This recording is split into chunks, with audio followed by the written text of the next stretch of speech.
Good morning, this is the morning from the New York Times for Monday, August 10, 2026. I'm your host, and today we're diving into a newsletter written by Evan Gorlick that leads with a story about little black cameras causing a national uproar, then moves through Middle East tensions, political announcements, extreme weather, a historic reservoir hitting record lows, a major AI release, a food recall, opinion pieces on a Minnesota Senate primary in Gen Z fashion, a handful of fascinating morning reads, the price of Neil Armstrong's childhood home, sports obituaries and championships, a summer pasta recipe, the long-awaited trial of a man connected to Tupac Shakur's murder, cultural debates about finishing books and Amanda Knox at the Edinburgh Fringe, plus recommendations and games to round out your day. Let's get started. The lead story today is about surveillance, specifically, the little black cameras you've likely seen atop lampposts and on street corners across America. If you drive a car, one of them has almost certainly noticed you. Odds are you've been clocked hundreds, maybe thousands of times. A company called Flock has deployed 120,000 such devices all around the United States. They photograph passing cars, recording every license plate number. They can identify a car's make and model, as well as its dents and dings and even its bumper stickers. Your car climbed Mount Washington? Flock knows. It all goes into an enormous database, which a police department pays for access to. Departments can, and usually do, share their data with other departments, creating a national network.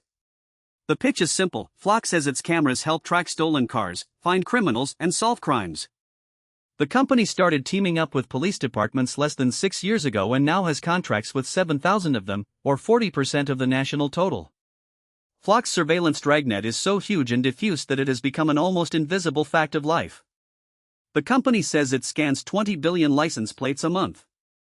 To put that number into perspective, with about 300 million registered motor vehicles in the United States, according to the Federal Highway Administration, a vehicle, on average, is scanned about 800 times a year. But as my colleagues Fernando Alfonso III and Kashmir Hill report, police officers can query Flock's databases to track people in intimate detail without a warrant. Some have used them to stalk romantic partners. ICE agents have used them to hunt immigrants. One Texas officer used them to track a woman across state lines who was suspected of having an abortion. We're accustomed to surveillance cameras, of course, we put them on our doorbells and tolerate them in offices and restaurants. But Flock's cameras have become objects of intense antipathy, even violence. People are cutting them down, splattering them with paint, covering them with trash bags and shooting them with guns. A Tennessee congressional candidate, charged with felony vandalism on an accusation of shooting 4 Flock cameras, has received more than $13,000 in GoFundMe donations for his legal defense. Privacy advocates are creating apps and websites meant to undermine Flock. 1. Flockhopper plots driving routes that avoid the cameras. Another, Have I Been Flocked? Lets people search police departments' Flock search logs, obtained through public record requests. DeFlock invites users to discover and report automatic license plate readers in their communities. YouTube videos with millions of views show how Flock's security vulnerabilities allowed it to be hacked and then watched like a sort of Netflix for stalkers. It's not exactly shocking that many Americans are upset to learn they're being watched. Flock embodies a bigger, more abstract notion of mass surveillance. Its name is uttered in the same breath as that of Palantir, the data analysis firm known for, among other things, helping ICE collate data on immigrants. The difference is you can see and shoot at a Flock camera.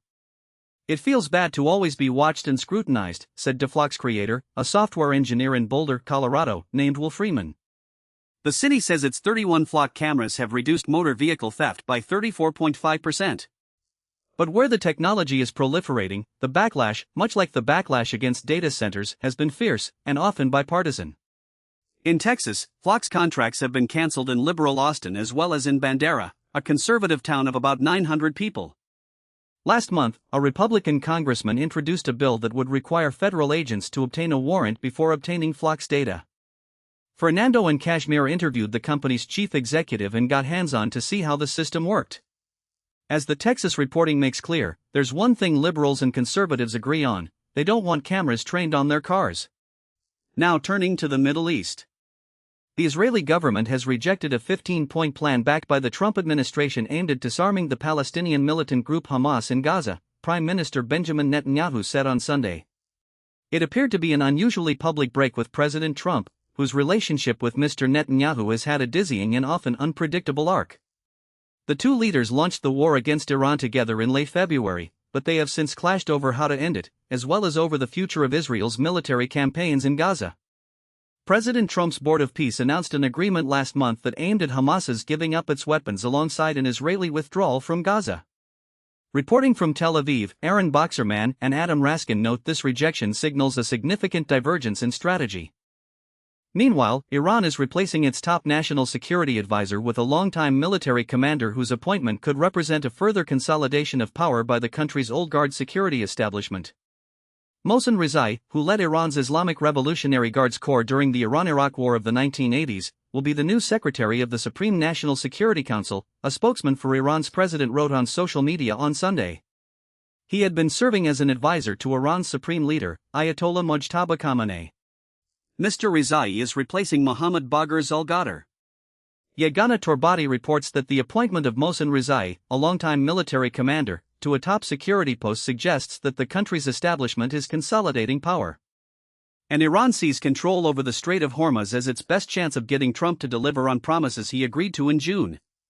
Stephen Erlanger, writing from Berlin, analyzes that Iran's demands for reopening the Strait of Hormuz, as laid out in a statement on Saturday, are largely what President Trump had already agreed to do in the Memorandum of Understanding that was signed on June 17 and quickly fell apart. But Iran sees control over the strait as its best chance of getting Mr. Trump to deliver on those promises and is not willing to give it up just yet. For Iran, analysts suggest, denying Mr. Trump the ability to claim victory over the strait is a key leverage point. Shifting to domestic politics. Representative Alexandria Ocasio-Cortez of New York posted a series of video clips on social media Saturday night saying that she would freeze her eggs despite what she called it political risk for sharing her decision. Ms. Ocasio-Cortez, 36, a Democrat who represents parts of Queens and the Bronx, made the announcement hours before saying in a TV interview Sunday that she is open to running for president or the Senate. There is very strangely a political risk, or a political tax, that comes with sharing this info, she said of her decision to freeze her eggs. She added that she had shared the information because she wanted to show more depictions of women having full lives in every context and every choice. Chelsea Rose Marcius and Bayless Wagner report that Ms. Ocasio-Cortez acknowledged the political risk of openly discussing her reproductive decisions. President Trump announced on Sunday that Will Scharf, his staff secretary and a deeply conservative lawyer, would replace David Warrington as White House counsel, one of the few major changes in West Wing personnel since Mr. Trump returned to Washington. Mr. Scharf has embraced some of the most extreme elements of the president's agenda. But he has also thrown up flares at times over matters that, according to his colleagues, he believed could imperil the presidency. Those included when Mr. Trump and his top policy advisor, Stephen Miller, weighed suspending due process rights for undocumented immigrants. Maggie Haberman reports that the president said Mr. Scharf, a deeply conservative lawyer and the current staff secretary, would replace David Warrington in early September.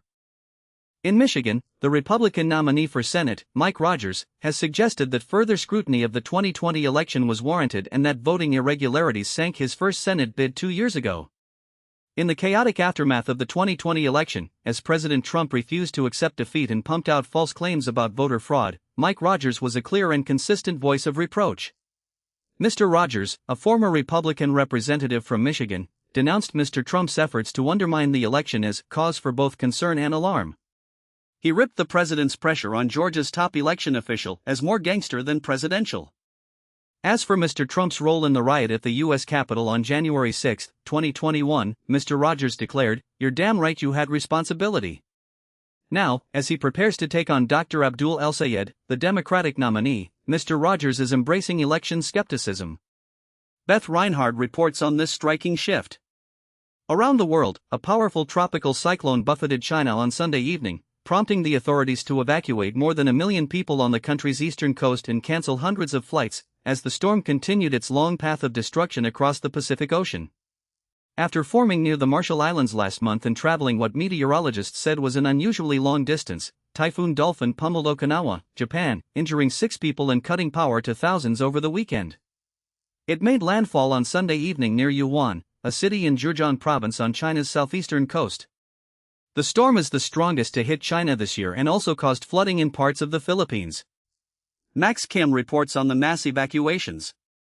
In Canada, at least one person died in an explosive wildfire in British Columbia that prompted evacuation orders for roughly 20,000 people over the weekend, the authorities said on Sunday, as more than 100 blazes burned across the Canadian province.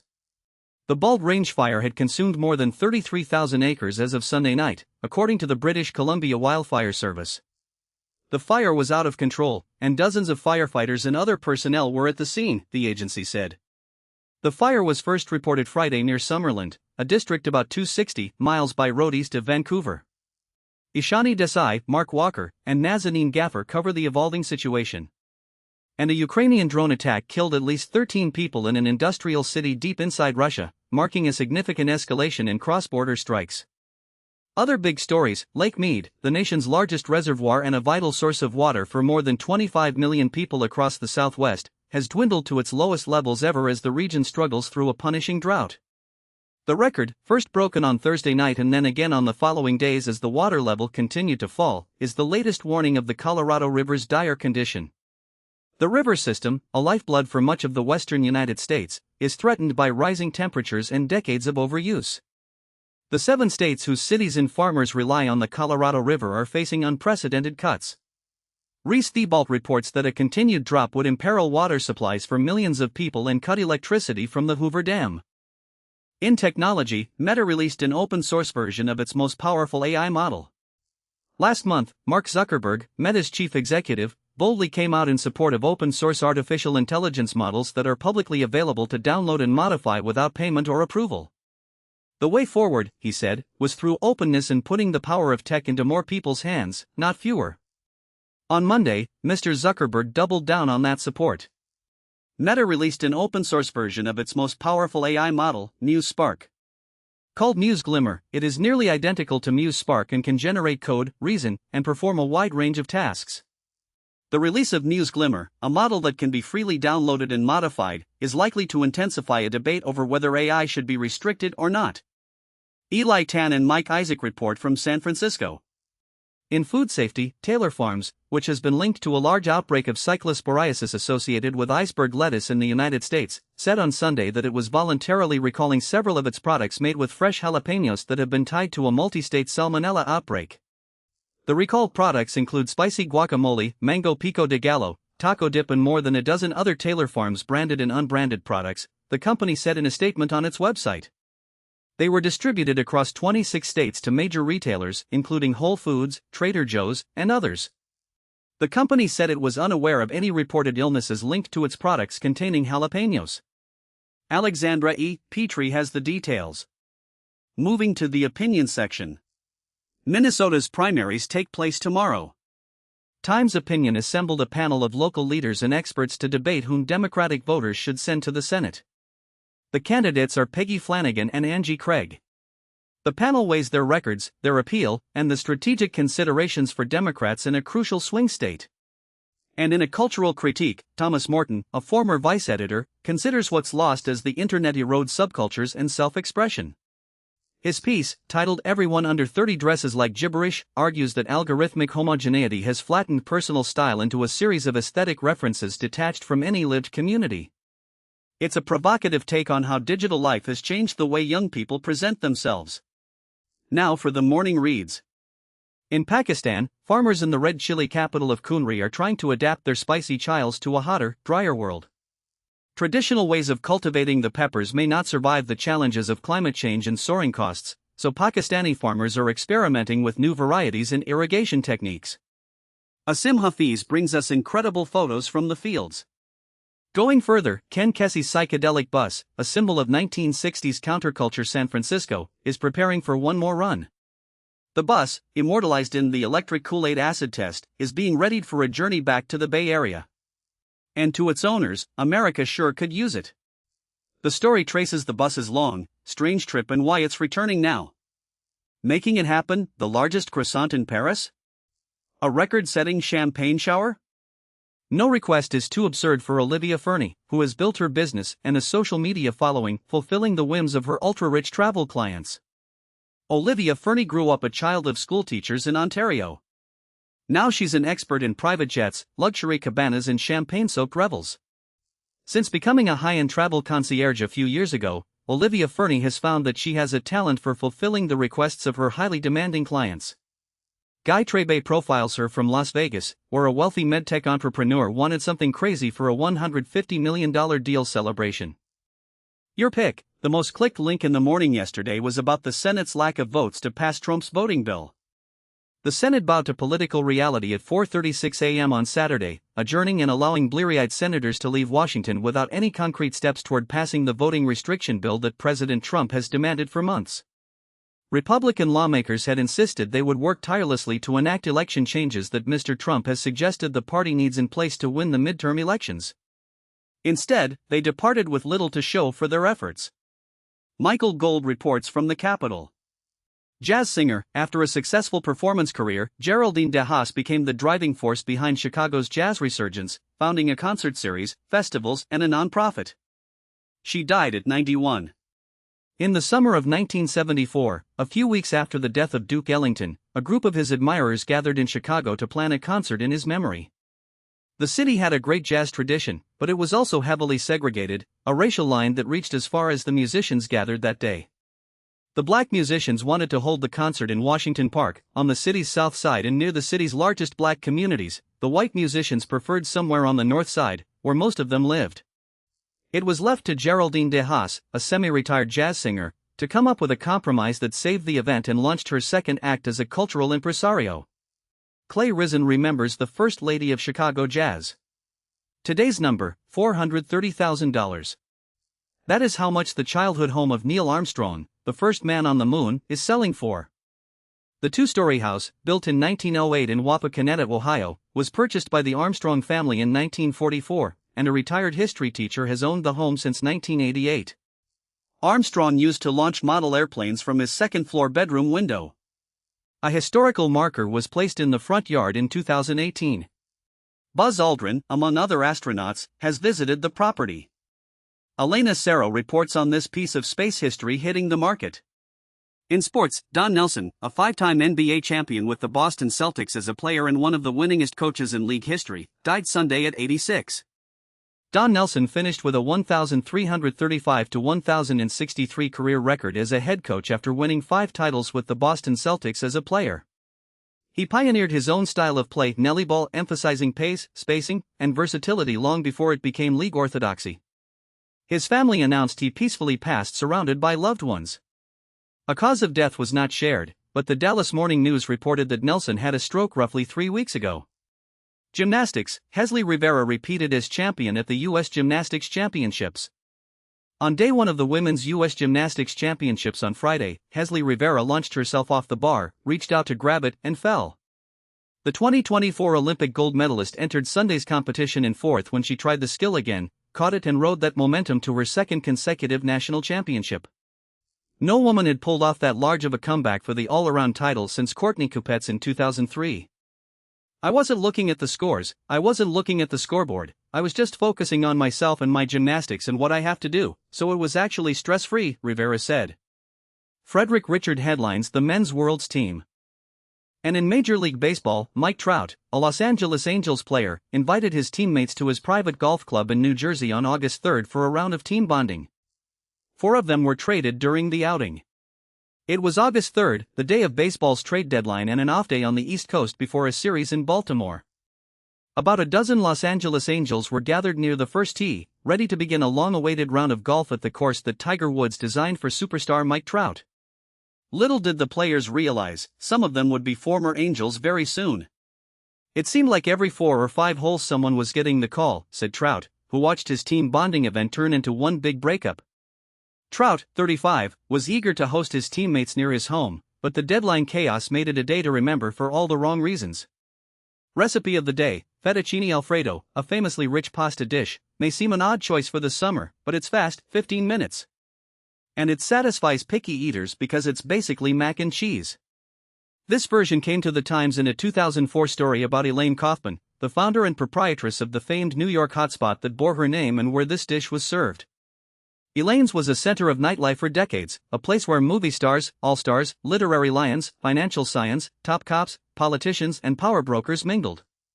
Alex Witchell's 2004 piece, The Salon Keeper, captures Elaine Kaufman in all her imperious glory, demanding a cab driver pull up past a pile of trash bags because the entrance wasn't grand enough for a woman recently named a New York City landmark.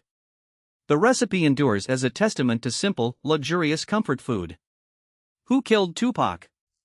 For years, the identity of Tupac Shakur's killers was one of hip-hop's burning questions. The trial of Dwayne Keith Davis, scheduled to begin today, may finally provide answers. Davis boasted of his role in the killing in his 2019 memoir, claims that led prosecutors to reopen the decades-old case. Now he says the book is fiction. For decades, the identity of Tupac Shakur's killers was one of hip-hop's burning questions. A key figure in the East Coast-West Coast rivalry of the 1990s, Mr. Shakur was a hip-hop titan capable of penning sensitive ballads about his mother and visceral odes about his rivals when he was fatally shot in 1996.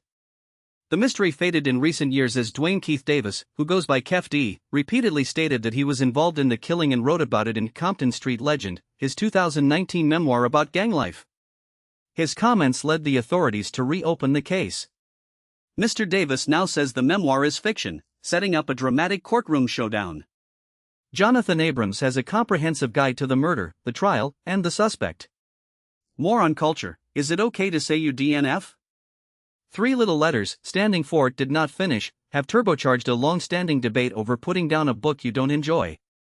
The term, borrowed from sports, has become a badge of honor for some readers who refuse to suffer through a disappointing novel, while others argue it reflects a diminishing attention span and a consumerist approach to art. The debate touches on guilt, taste, and the very purpose of reading. And at the Edinburgh Fringe, Amanda Knox is trying to turn her tabloid infamy into stand-up humor. Knox, who was wrongfully convicted and imprisoned in Italy for the murder of her roommate Meredith Kircher before being exonerated, is performing a show that grapples with her years in the global spotlight, the media circus, and the strange afterlife of being a public enigma. It's a bold attempt to reclaim her narrative through comedy. The Morning recommends, eat better instant ramen, try one of these varieties selected by Wirecutter. Reduce knee pain and keep your joints healthy by staying active. Experts explain how to differentiate between common types of pain and what they recommend for managing them. After the back, the knees are the second most common site of chronic pain in the body. Many people will experience knee pain at some point in their lives, whether from injuries to cartilage and soft tissue as active younger adults, or from wear and tear as they age. Optimize your morning routine for back to school with tips from the child wranglers at Wirecutter. And take our news quiz to test how well you've kept up with the week's headlines. Games, here is today's spelling bee. Yesterday's pangrams were chocolate and echolocate. And here are today's mini crossword, Wordle, connections, crossplay, and strands. Thanks for spending part of your morning with the Times. See you tomorrow. This has been the morning for August 10, 2026.